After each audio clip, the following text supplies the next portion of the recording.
మీకు మ్యూజిక్ మంచి బలం అంటే మీ రైట్ ఫ్రమ్ ది బిగినింగ్ నుంచి మీ ఎంటైర్ ఫిల్మ్స్ అన్నీ చూస్తే ఆ మ్యూజిక్ సెన్స్ అనేది మీకు మేబీ నాకు చిన్నప్పుడు మా ఇంటి పక్కన మా పెదనాన్నగారు ఉండేవాళ్ళు.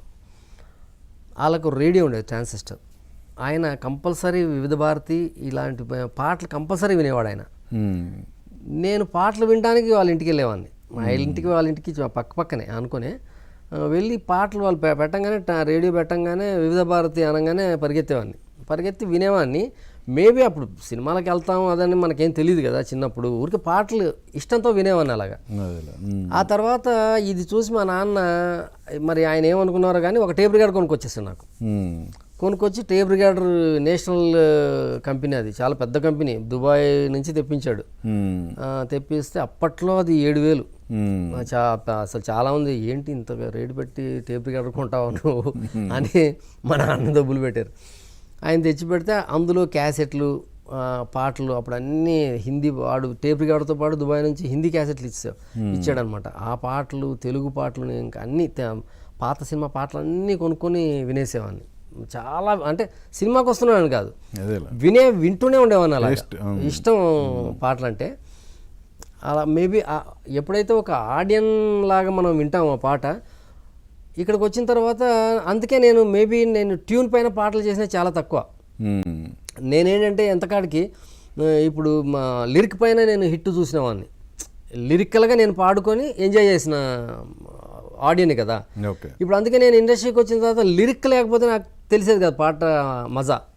అందుకే ఫస్ట్ వర్డ్స్ నేను 100% నేను మ్యాక్సిమం ఆ 2 లైన్లు నేను గట్టిగా పట్టుకుంటా.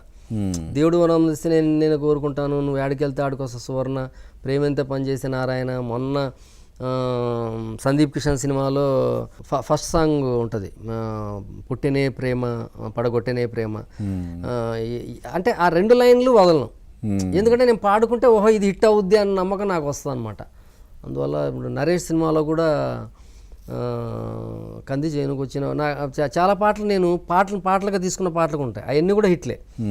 ఓరాధ దృష్ణ పెళ్ళిలో పాటలన్నీ మంచి హిట్, అందులో కొన్ని పాటలు యాజ్ ఇట్ ఈజ్గా తీసుకునే ఉన్నాయి.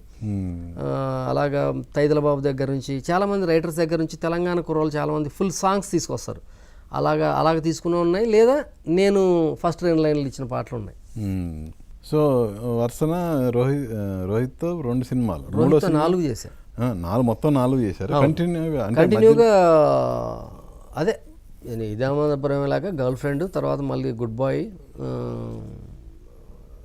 నేను సీతా మహాలక్ష్మి చేశాను మహర్షి సినిమాకి, అది కూడా ఆడలేదు. మల్లూరుపేట రమేష్ 2 హిట్ 2 ఫ్లాప్లు రోహిత్. ఆ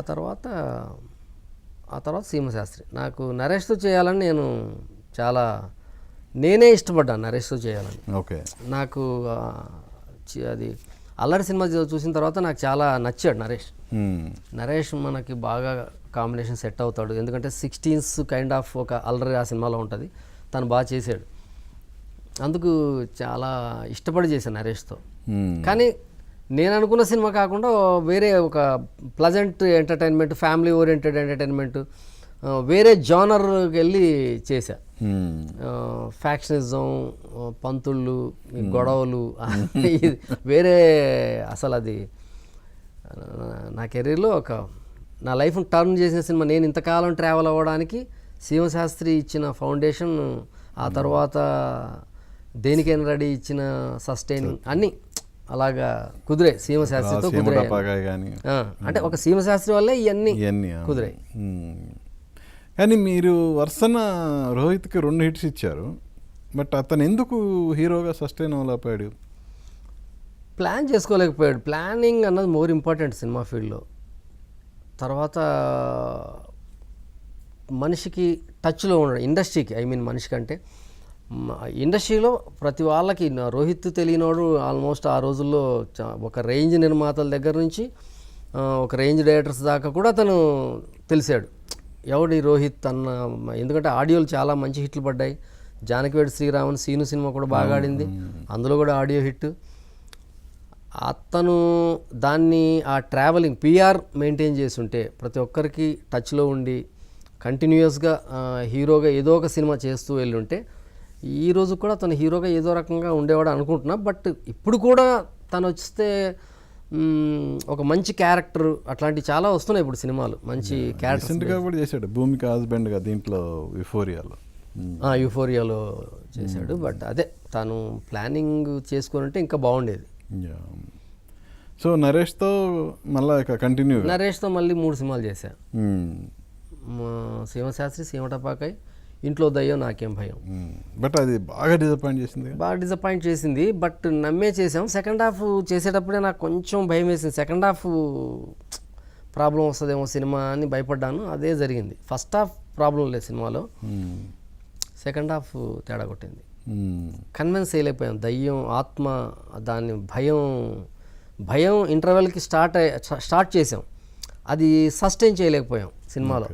అంటే నరేష్ ఎంటర్టైన్మెంట్ కావాలి అని మళ్ళీ నరేష్కి వస్తూ మళ్ళీ దయ్యం, ఆత్మ దీనికి వెళ్తాం, ఈ బ్యాలెన్సింగ్ సరిగ్గా చేయలేకపోయా. బట్